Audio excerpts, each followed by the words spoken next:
We've talked about finding a measure of central tendency for a quantitative data set. The problem with the measure of central tendency is that it doesn't always give the full picture. Consider the following exam scores for these two different classes. Class 1's exam scores were listed, and if we calculated the mean, so if we added up all the data values and divided by 9, because there's 9 scores, we get a mean of 71. For Class 2, the mean is 72.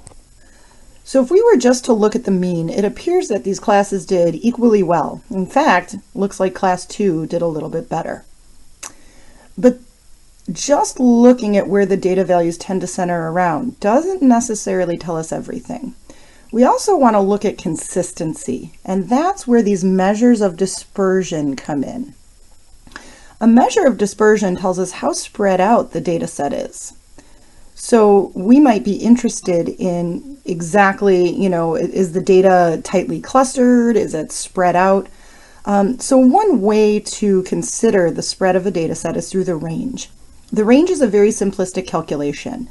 It's simply the difference between the highest and lowest data values.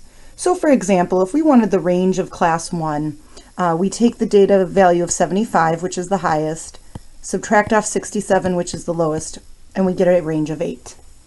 Now, if you think about what that tells us, we couple it with the mean of 71.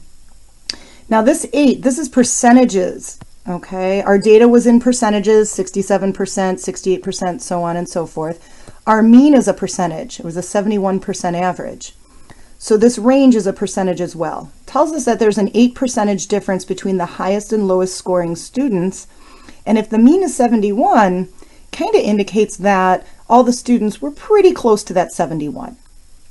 Now with Class 2, if we calculate the range, we take the highest data value of 95 and subtract off that 32, and we get a range of 63. Again, think about what this is telling us. If the mean is 72% and there's a 63% difference between the highest and lowest scoring students, then we had some students that were very far below the mean and very far above the mean. The problem with the range is that it only takes into account the extreme values.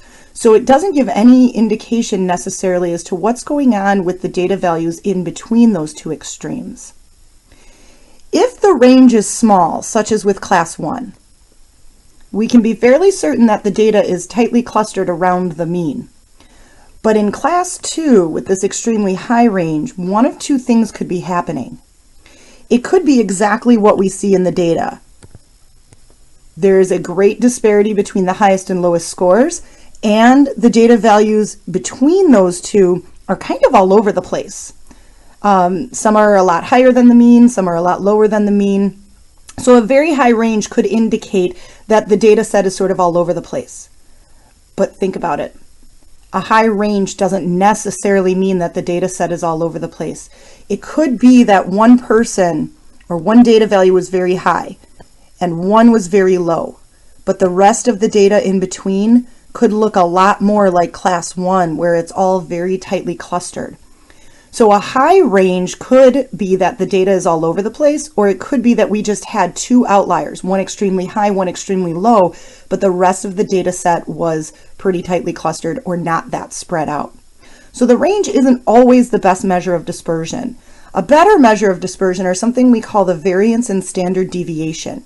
In the next video, we'll look at calculating variance and then standard deviation by hand.